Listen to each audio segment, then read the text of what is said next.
Assalamualaikum warahmatullahi wabarakatuh. Perkenalkan, kami dari kelompok 6 akan membahas tentang siklus Sarjan yang beranggotakan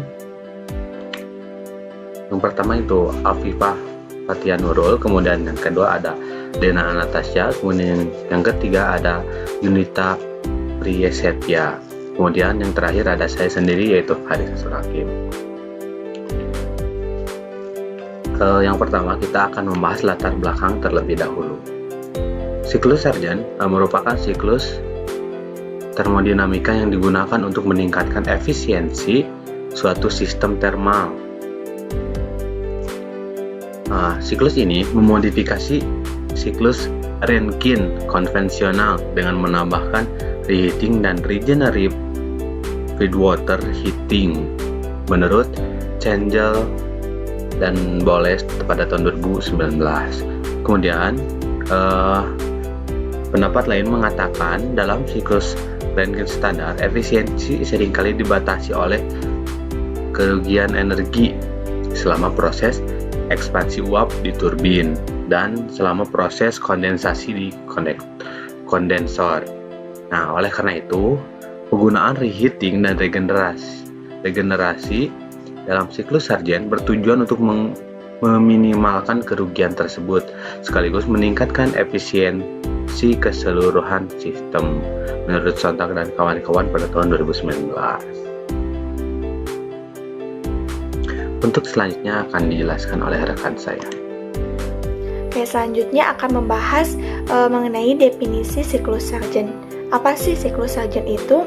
Jadi siklus Sarjan merupakan salah satu siklus dalam termodinamika yang digunakan untuk menggambarkan proses kerja mesin panas atau pembangkit daya.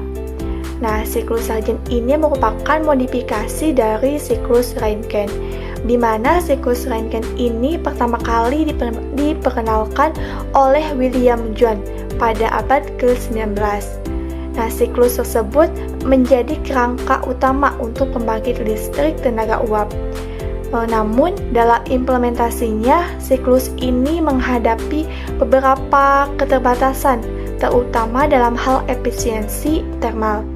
Nah, untuk mengatasi keterbatasan tersebut, dilakukanlah modifikasi seperti pemanasan ulang dan regenerasi yang akan dikembangkan. Pendekatan ini bertujuan untuk meningkatkan efisiensi termal dengan meminimalkan kehilangan energi dan meningkatkan utilisasi energi panas yang ada. Modifikasi dalam siklus Sarjan seperti reheating dan regenerasi ini berakar dari hukum kedua termodinamika, di mana hukum ini menyatakan bahwa efisiensi siklus kerja termodinamika tidak hanya bergantung pada suhu maksimum atau minimum, tetapi juga pada bagaimana panas digunakan selama proses tersebut. Oleh karena itu, pendekatan siklus Sarjan ini menjadi penting untuk memaksimalkan efisiensi pada mesin-mesin uap yang modern. Siklus Sarjan ini dikembangkan dari prinsip-prinsip termodinamika modern dan sering dikaitkan dengan metode optimasi yang melibatkan strategi efisiensi tanpa merujuk pada satu individu tertentu. Jadi, siklus Sarjan ini tidak merujuk pada suatu penemuan individu tertentu, tetapi berasal dari prinsip-prinsip termodinamika modern yang digunakan. Baik, selanjutnya kita akan membahas mengenai proses siklus Sarjan. Nah, untuk meninjau proses siklus Sarjan, kita dapat melihat diagram PV. Nah, di mana dalam diagram PV kita terlihat bahwa ada 4 proses siklus Sarjan. Nah, yang pertama kita tinjau dulu dari proses 4 menuju 1, yaitu ada proses isobarik atau tekanan tetap atau tekanan konstan. Nah, pada proses isobarik dalam siklus Sarjan terjadi pada kondisi di mana tekanan zat kerja tetap konstan. Nah, pada tahap ini zat kerja menyerap energi dalam bentuk panas dari sumber eksternal yang menyebabkan peningkatan volume dan suhu zat kerja. Saat volume gas meningkat, peningkatan volume dan Saat volume gas meningkat, molekul gas bergerak lebih cepat yang mengarah pada peningkatan energi kinetik sehingga memperbesar volume gas. Nah, hal ini mendorong piston bergerak menghasilkan kerja mekanik pada luar sistem. Nah, pentingnya proses ini terletak pada fakta bahwa mesin atau sistem tetap berada pada tekanan yang konstan atau pada proses isobarik ya. Proses isobarik ini memungkinkan perubahan energi yang lebih efisien karena tekanan yang tetap atau stabil dan tidak mengganggu kestabilan siklus mesin ini.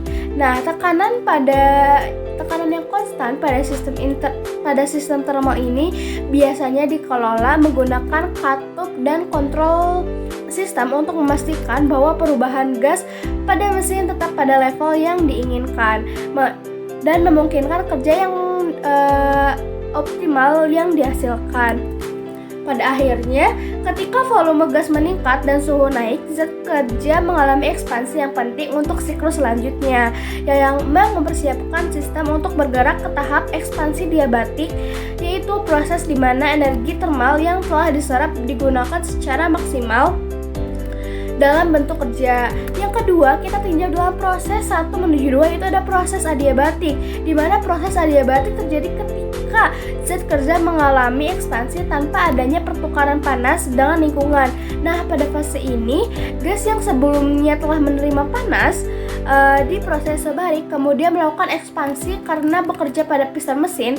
Seiring gas mengembang, suhu dan tekanannya itu menurun secara signifikan.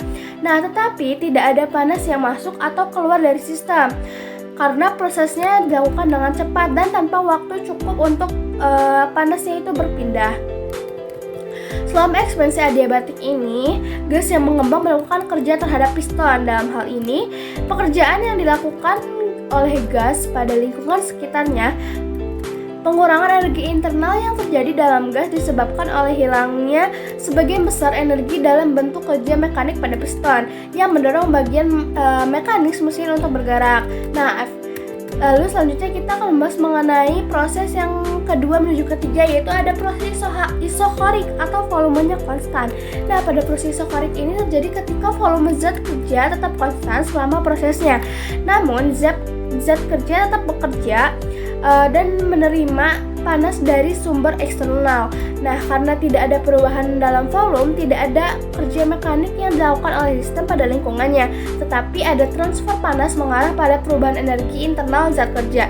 Secara teori, saat panas ditambahkan, tekanan dan suhu zat kerja meningkat. Nah, proses isokorik ini dalam siklus Sargen memungkinkan zat kerja untuk mempertahankan tekanan tinggi yang penting untuk persiapan siklus selanjutnya, seperti kompresi atau ekspansi adiabatik. Nah, tanpa adanya ekspansi atau kompresi selama proses ini, energi internal gas meningkat hanya berdasarkan jumlah panas yang ditambahkan. Meningkatnya energi potensial dari gas tersebut dalam bentuk tekanan. Nah, zat kerja yang dipanaskan pada tahap ini menyimpan tekanan yang cukup tinggi yang dibutuhkan untuk fase selanjutnya. Dalam banyak mesin pembakaran atau mesin kalor, proses isokorik yang sangat penting karena tekanan perlu dijaga untuk memastikan efisiensi perubahan yang drastis sehingga memberikan kondisi yang tepat untuk tahap selanjutnya dari siklus Sargen. Lalu beralih ke proses selanjutnya, yaitu ada proses yang terakhir yaitu proses 3 ke 4, yaitu proses adiabatik atau kompresi tanpa perubahan panas. Nah, pada proses ini gas terkompresi secara adiabatik, artinya tidak ada pertukaran panas dengan lingkungan eksternal. Kompresi gas mengarah pada penyusutan volume yang menyebabkan suhu dan tekanan zat kerja meningkat. Proses ini terjadi dengan cepat sehingga tidak ada cukup waktu bagi gas untuk mentransfer panas ke atau dari sistem. Pada proses kompresi adiabatik ini, kerja dari luar diperlukan untuk mengecilkan volume gas. Akibatnya, energi internal gas meningkat karena peningkatan suhu dan tekanan yang tajam. Proses ini mempersiapkan sistem untuk ekspansi adiabatik selanjutnya. Dengan meningkatkan energi internal yang dramatis, sistem berada dalam kondisi siap untuk menghasilkan kerja yang lebih besar pada ekspansi berikutnya. Nah, kompresi adiabatik juga berperan dalam meningkatkan efisiensi mesin karena energi panas tidak terbuang selama fase ini. Nah, mesin yang menggunakan siklus Sargen dapat memperoleh output tenaga yang lebih tinggi selama ekspansi berikutnya. Nah, berkat peningkatan tekanan dan suhu yang tajam yang terjadi dalam proses kompresi adiabatik ini. Baik, selanjutnya yaitu prinsip dari siklus Sargen. Siklus Sargen ini menggambarkan siklus termodinamika ideal yang mana digunakan untuk mengubah energi panas menjadi energi mekanik. Nah, siklus Sargen ini mengalami 4 proses yang sudah dijelaskan sebelumnya. Siklus Sargen ini memiliki prinsip yang pertama yaitu modifikasi pada siklus Rankine. Jadi siklus Sargen ini merupakan modifikasi dari siklus Rankine yang mana umumnya digunakan untuk pembangkit listrik tenaga uap atau PLTU. Nah, yang kedua yaitu pemanasan ulang. Pada siklus ini, uap yang tidak mengalami ekspansi sebagian di turbin akan dipanaskan ulang dalam pemanasan uap setelah keluar dari turbin pertama. Nah, setelah itu, uap tersebut akan kembali masuk ke dalam turbin untuk ekspansi lebih lanjut. Tujuannya yaitu untuk mengurangi kelembapan uap dan meningkatkan efisiensi turbin, yang pada gilirannya akan meningkatkan efisiensi keseluruhan siklus. Yang ketiga yaitu regenerasi. Dalam beberapa variasi siklus ini terdapat pula prinsip regenerasi, di mana energi panas dari uap digunakan untuk memanaskan air masuk ke boiler. Hal ini dapat mengurangi kebutuhan bahan bakar untuk memanaskan air dari suhu rendah dan meningkatkan efisiensi siklus. Dan yang terakhir yaitu efisiensi yang lebih tinggi. Dengan melakukan pemanasan ulang dan regenerasi, siklus Sargen ini dapat mengurangi pemborosan energi dalam bentuk panas yang terbuang, sehingga menghasilkan efisiensi termal yang lebih tinggi daripada siklus Rankine yang standar. Kemudian untuk pembahasan berikutnya, kita akan beralih pada diagram PV untuk siklus Sargen. Seperti diagram yang telah dicantumkan ini, kita bisa melihat adanya 4 siklus termodinamika yang berbeda yang terjadi dalam satu siklus Sargen.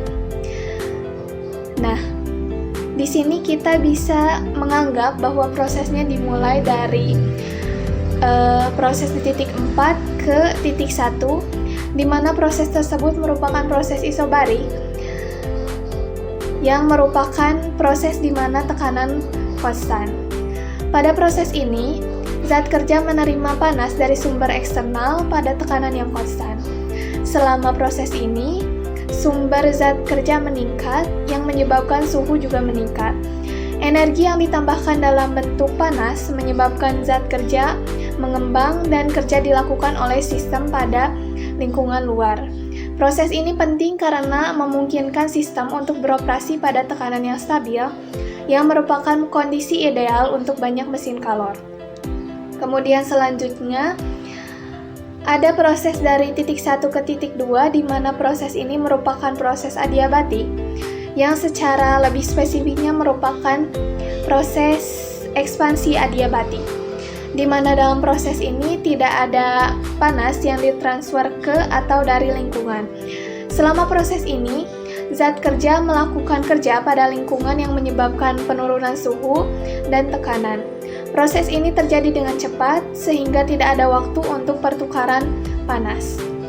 Energi internal zat kerja berkurang dan ini adalah fase di mana zat kerja melakukan kerja maksimum. Kemudian selanjutnya beralih pada proses di titik 2 ke titik 3, di mana proses ini merupakan proses isohorik. Pada proses ini, zat kerja berada dalam kondisi volume tetap dan menerima panas dari sumber eksternal. Karena volume tetap, tekanan zat kerja akan meningkat seiring dengan pertambahan panas. Proses ini memungkinkan zat kerja untuk meningkatkan energinya tanpa melakukan kerja pada lingkungan, karena tidak ada perubahan volume. Ini adalah fase di mana zat kerja bersiap untuk kembali ke kondisi awalnya. Kemudian, Selanjutnya ada proses dari titik 3 ke titik 4, di mana proses ini merupakan proses adiabatik yang sama seperti satu proses sebelumnya, tetapi bedanya di sini terjadinya merupakan proses kompresi adiabatik yang sama-sama tidak ada pertukaran panas dengan lingkungan. Selama proses ini, kerja dilakukan pada zat kerja yang menyebabkan peningkatan tekanan dan suhu. Seperti pada proses adiabatik sebelumnya, proses ini berlangsung cepat, sehingga tidak ada waktu untuk pertukaran panas. Energi internal zat kerja meningkat dan mempersiapkannya untuk siklus berikutnya. Perlu diketahui juga bahwa siklus Sargent ini merupakan siklus termodinamika yang reversibel, yang berarti bahwa semua proses yang terlibat dapat dibalik. Siklus ini dapat digunakan dan sering digunakan dalam mesin panas untuk menghasilkan kerja mekanis. Selanjutnya kita akan membahas mengenai efisiensi siklus Sargent. Nah, untuk memahami efisiensi siklus Sargent, kita dapat memperhatikan dua proses utama, yaitu penambahan kalor dan pembuangan kalor. Nah, untuk itu mari kita tinjau dari diagram PV. Yang pertama kita tinjau dari proses 2 menuju 3, yaitu ada penambahan kalor pada volume yang tetap. Pada proses ini, gas dipanaskan pada volume yang tetap, yang berarti tidak ada perubahan volume secara proses langsung. Dalam kondisi ini, kalau ditambahkan ke sistem untuk meningkatkan suhu dari gas T2 sebelum dipanaskan menuju T3 setelah dipanaskan, jumlah kalor yang disuplai dalam proses ini dihitung menggunakan rumus Q23 sama dengan CV T3 minus T2, di mana CV ini adalah kapasitas kalor jenis pada volume konstan. Nah, CV menggambarkan energi yang dibutuhkan untuk menaikkan suhu satu satuan massa gas sebesar 1 derajat pada kondisi volume yang tetap. Nah, karena volume tidak berubah, semua energi yang ditambahkan dalam bentuk kalor yang digunakan untuk menaikkan suhu gas tanpa melakukan kerja eksternal. Nah, proses ini merupakan inti dari penambahan energi dalam siklus Sargent, dan perubahannya itu perubahan suhunya antara T2 dan T3 menjadi penentu utama jumlah kalor yang disuplai. Nah, yang kedua kita tinjau dari proses 4 menuju 1, yaitu ada pembuangan kalor pada tekanan yang tetap. Nah, proses ini melibatkan pendingin gas pada tekanan yang tetap, di mana sistem membuang kalor ke lingkungan. Saat gas mendingin, suhunya turun dari T4 menuju T1.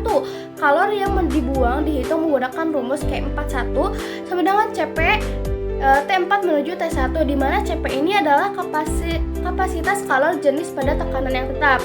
Nah, CP ini menggambarkan energi yang diperlukan untuk menaikkan suhu satu satuan massa gas sebesar 1 derajat pada kondisi tekanan yang tetap. Dalam proses ini, tekanan tetap memungkinkan volume gas berubah selama pendinginan, yang berarti gas dapat melakukan kerja eksternal. Jumlah kalor yang dibuang bergantung pada perbedaan suhu T4 dan T1, dan semakin besar perbedaan ini, semakin besar juga kalor yang dilepaskan dari sistem. Nah, setelah meninjau dari dua proses tersebut, kita tinjau juga dengan kerja yang dilakukan oleh sistem. Bagaimana kerja yang dilakukan oleh sistem? Kerja dalam siklus Sargent merupakan selisih antara kalor yang ditambahkan pada proses 2 menuju 3, yaitu Q2 Q3, dan kalor yang dibuang pada proses 4 menuju 1, yaitu Q4 Q1. Secara matematis, kerja yang dinyatakan itu sebagai W sama dengan Q2 3 dikurangi Q41. Hal ini menunjukkan bahwa tidak semua energi yang disuplai dalam bentuk kalor dapat diubah menjadi kerja. Sebagian energi harus dilepaskan kembali ke lingkungan dalam bentuk kalor yang dibuang. Nah, besarnya kerja ini mencerminkan efisiensi sistem dalam memanfaatkan energi yang tersedia, dan perbedaan kalor yang menjadi faktor utama yang menentukan keluaran kerja dalam siklus. Nah, yang selanjutnya kita menghitung efisiensi siklusnya. Efisiensi siklus dihitung sebagai rasio antara kerja yang dihasilkan sistem dengan total kalor yang disuplai ke sistem. Efisiensinya dapat kita ukur dengan rumus efisiensi usaha per Q23 atau kalori pada proses 2 menuju 3. Nah, atau dengan kata lain kita dapat tinjau bahwa W-nya itu kan usahanya Q23 mengurangi Q41 atau Q41. Nah, jadi kita bisa menyederhanakan perumusannya yaitu menjadi 1 min Q41 per Q23, di mana Q41 merupakan kalori yang keluar pada proses 4 menuju 1 dan Q23 adalah kalori pada proses 2 menuju 3. Nah, dimana kita tahu Q41 yaitu CP minus T4 minus T1, 23 nya itu CV T3 minus T2. Efisiensi siklus Sargen mengukur kemampuan sistem untuk mengubah energi kalor menjadi kerja mekanis. Semakin kecil kalor yang dibuang dibanding dengan kalori yang disuplai, semakin tinggi juga efisiensi siklusnya. Nah, proses ini menggambarkan prinsip dasar efisiensi termodinamika, di mana sebagian energi harus dihilang sebagai kalori yang dibuang. Nah, siklus Sargen ini menjadi penting dalam penerapan sistem termodinamika untuk memastikan penggunaan energi yang optimal, baik dalam aplikasi teknis maupun industri. Efisiensi siklus juga tidak hanya mencerminkan performa sistem. Selanjutnya, saya akan membahas tentang kelebihan dan kekurangan dari siklus Sargen.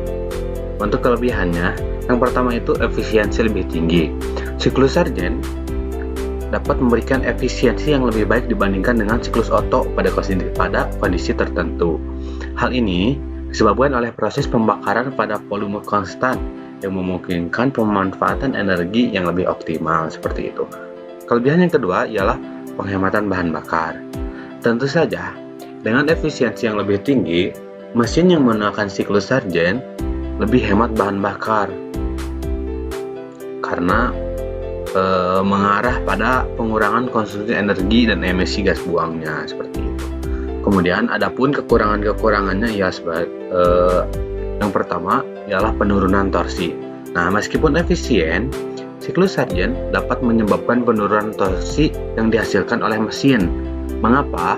Hal ini disebabkan oleh karakteristik proses pembakaran yang berbeda dibandingkan dengan siklus Otto yang dapat mempengaruhi performa mesin dalam hal torsi seperti itu. Kemudian yang kedua ialah kompleksitas desain. Nah, tentu dalam implementasi siklus Sargen memerlukan desain mesin yang lebih kompleks untuk memodifikasi proses pembakaran pada volume konstan dan pada proses pendinginan isobarik. Hal ini dapat meningkatkan biaya produksi dan perawatan mesin seperti itu. Kemudian untuk pengaplikasiannya, siklus Sargen memiliki berbagai aplikasi penting dalam teknologi modern. Salah satunya adalah dalam mesin pendingin, seperti kulkas dan sistem pendingin udara. Dalam aplikasi ini, siklus Sargen digunakan untuk menghilangkan panas dari ruang yang ingin didinginkan. Proses isobarik terjadi saat refrigeran menyerap panas dari dalam ruangan, diikuti oleh proses adiabatik di mana refrigeran mengembang dan mendingin. Selanjutnya, proses isohorik terjadi saat refrigeran dipanaskan kembali di kompresor. Dan proses adiabatik kembali terjadi saat refrigeran dikompresi, meningkatkan suhu dan tekanan. Aplikasi ini sangat efisien dalam menjaga suhu rendah di ruang pendingin. Kemudian selanjutnya ada penerapan dalam mesin pembakaran internal, seperti yang digunakan dalam kendaraan. Ini juga menerapkan siklus Sargen untuk mengubah energi kimia dari bahan bakar menjadi energi mekanik.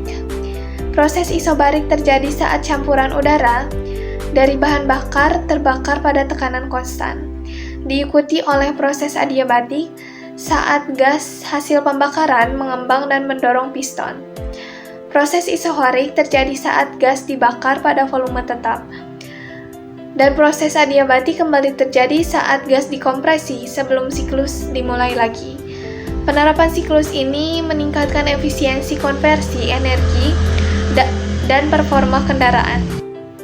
Lalu, di sini ada juga siklus Sargen juga digunakan dalam energi terbarukan seperti pembangkit listrik tenaga panas.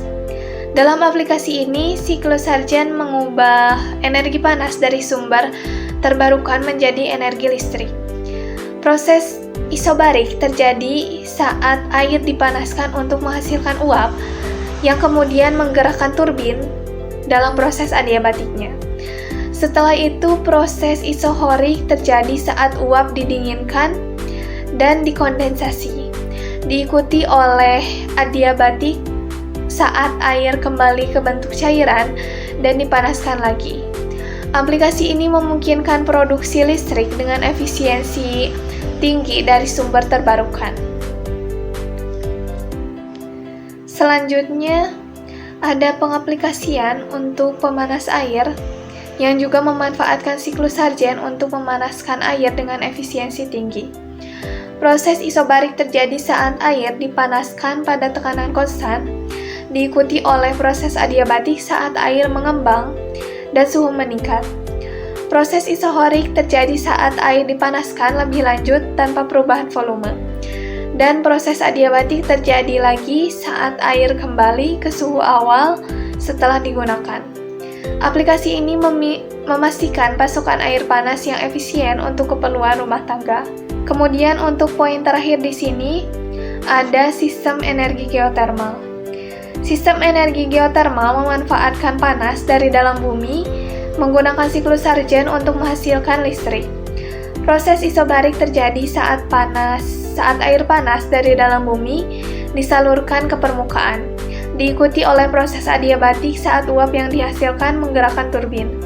Proses isohorik terjadi saat uap didinginkan dan dikondensasi. Dan proses adiabatik terjadi lagi saat air kembali ke dalam bumi untuk dipanaskan lagi. Aplikasi ini menghasilkan energi bersih dan berkelanjutan dengan memanfaatkan sumber daya alam yang tersedia. Baik, jadi untuk kesimpulan dari makalah ini ialah yang pertama, siklus Sargent merupakan pengembangan penting dalam bidang termodinamika yang memodifikasi siklus Rankine konvensional untuk mencapai efisiensi termal yang lebih tinggi. Siklus ini beroperasi melalui 4 proses termodinamika utama yang saling berkaitan, seperti proses isobarik, proses adiabatik, proses isohorik, dan proses adiabatik. Seperti itu.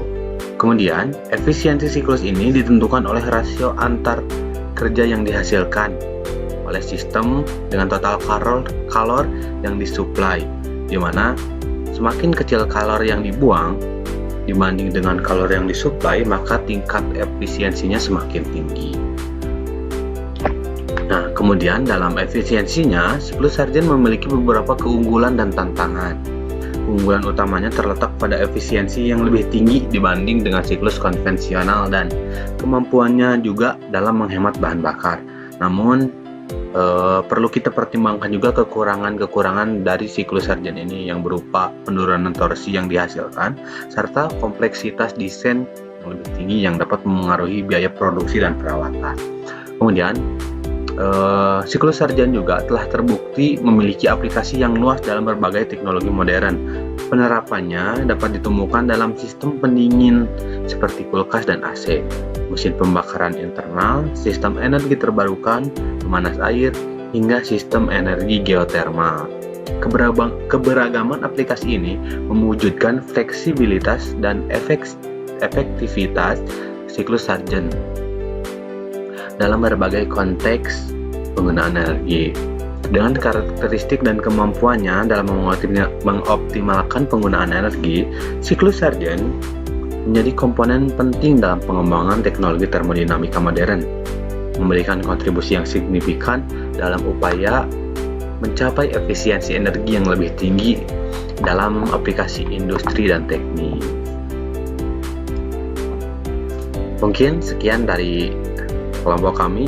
Mohon maaf apabila banyak kekurangan dan kesalahan. Terima kasih. Assalamualaikum warahmatullahi wabarakatuh. Oke teman-teman, terima kasih.